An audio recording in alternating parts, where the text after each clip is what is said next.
Here are 10 tips to help stop overthinking. 1. Mag-focus sa kasalukuyan.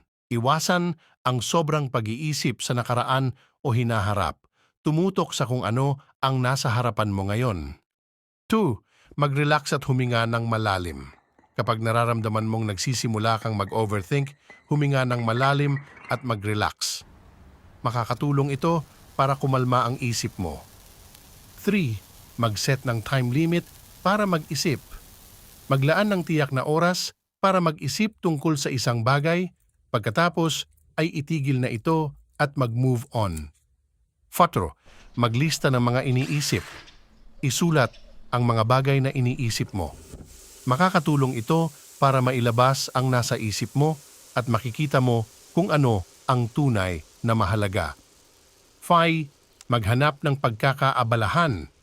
Gumawa ng mga bagay na makakapag-abala sa iyo tulad ng pagbabasa, pag-eehersisyo o pakikipag-usap sa mga kaibigan. 6. Mag-practice ng mindfulness. Ang mindfulness ay ang pagtuon ng atensyon sa kasalukuyan ng walang paghuhusga. Makakatulong ito para hindi ka mapunta sa cycle ng overthinking. 7. Iwasan ang mga negatibong tao. Ang pakikisalamuha sa mga taong negatibo ay maaaring magpalala ng iyong overthinking.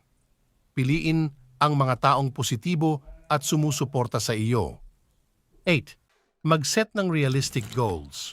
Kapag masyadong mataas ang expectations mo sa sarili mo, mas malamang na mag-overthink ka. Mag-set ng mga realistic at achievable na goals. 9. Maging mabait sa sarili. Huwag masyadong mahigpit sa sarili. Normal lang ang magkamali at mahalaga ang self-compassion.